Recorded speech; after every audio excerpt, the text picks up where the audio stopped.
Oh, hey, y'all. It's Saturday night. I got the house to myself. Am I lonely? Absolutely not. I want to talk to y'all about something that might not make sense to a lot of people.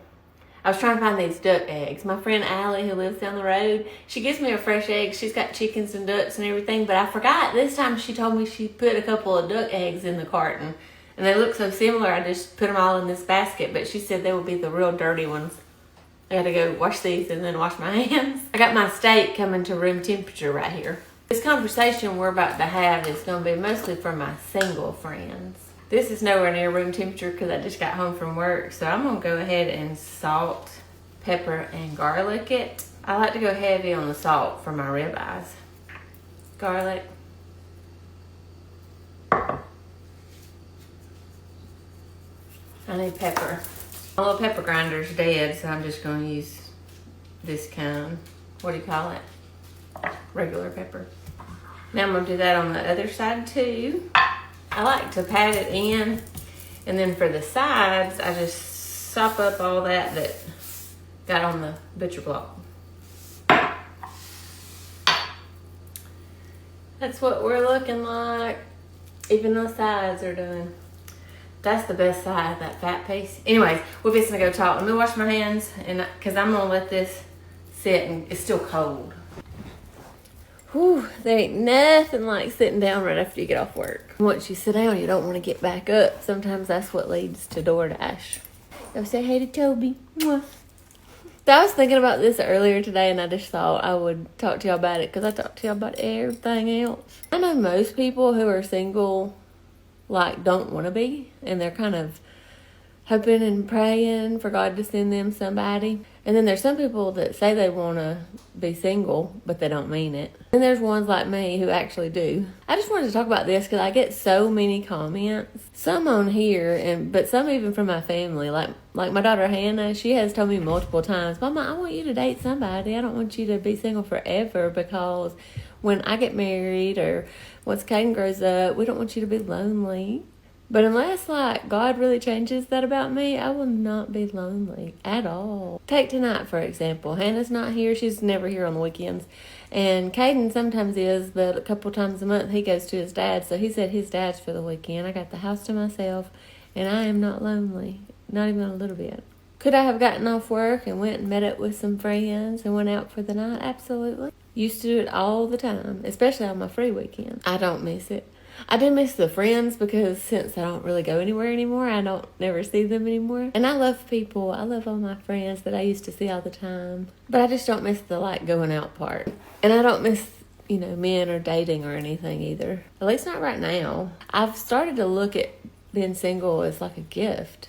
Paul tells us in 1 Corinthians 7 that singleness is a gift from God. It allows you to focus on God without all the distractions. He doesn't command it, but he certainly recommends it. You're more flexible to serve. You don't have to worry about somebody else's schedule. You don't have to share your space. And you have freedom from the anxieties of pleasing a spouse. And that last one is a big one for me, because when I was married, my whole world revolved around him. Now being single, I finally have my focus where it should have been all along. And I'm not saying that you can't have the right focus when you're married. I'm just saying that I didn't. The Bible actually honors marriage as well. I'm gonna be honest. I do have days where I miss somebody holding my hand or having somebody cuddle with me while we watch a movie, have a little make-out session. And for a while, I had days where I missed other things too. I asked God to take that away from me, and he did. But certainly do. I have those days, where I do miss certain things. But turns out those days where I'm feeling all sweet and squishy usually only happen about once a month, if you know what I mean.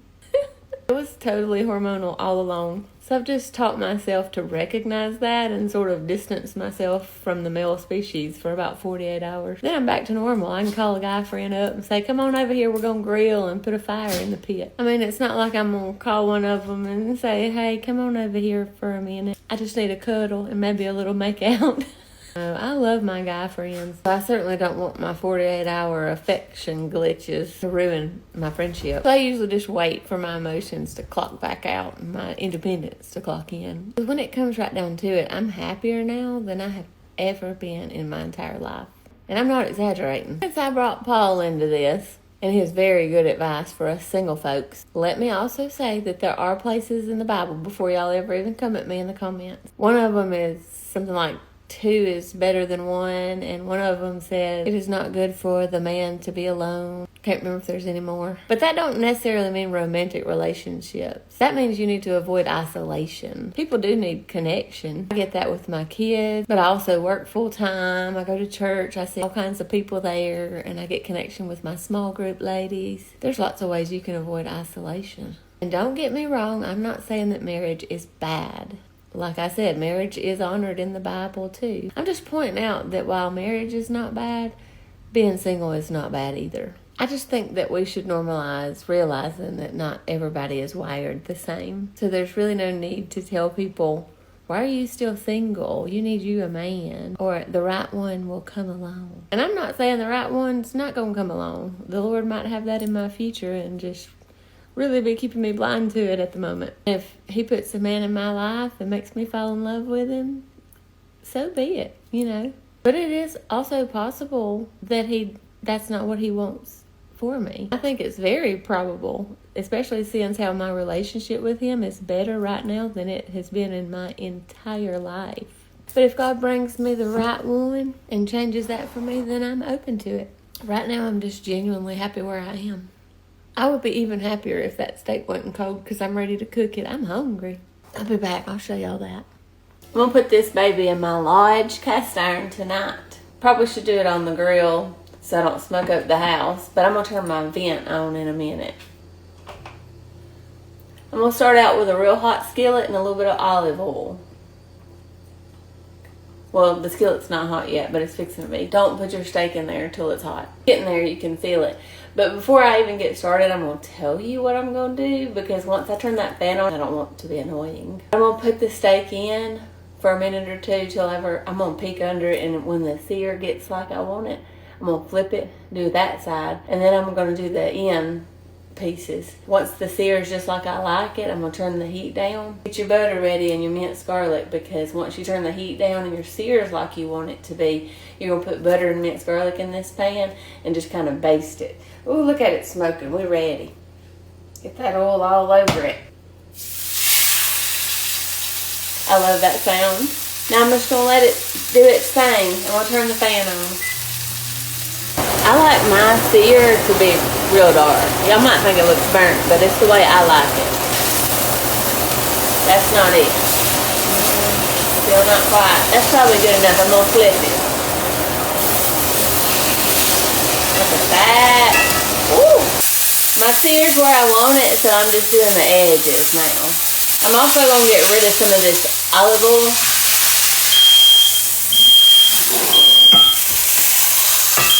Hold on a minute. I had to take that smoke alarm all the way outside. It does it every time.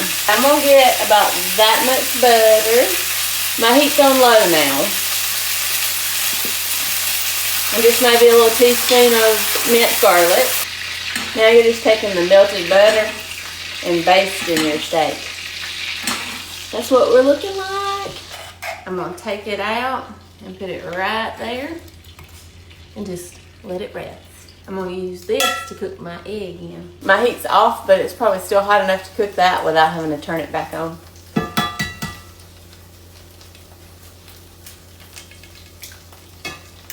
I'm going to go ahead and tell y'all this egg ain't going to look clean because it's in here with this browned butter and minced garlic and steak drippings, but it makes it taste so good. Okay, the egg's done. About to eat good.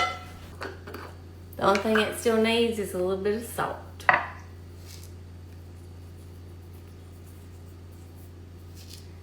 I don't know if y'all can see. Hold on. Can you see the deliciousness that's resting on top of that steak?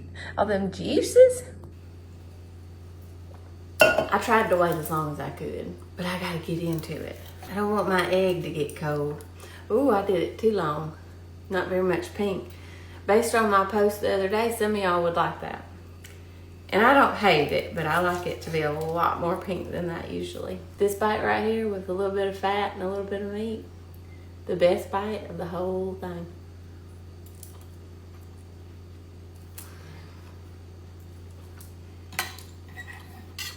Can y'all see? Let me get lower. I could have just moved all this to the table, but what we need, look at that. Yes. Get some of that egg on it. Perfect bite.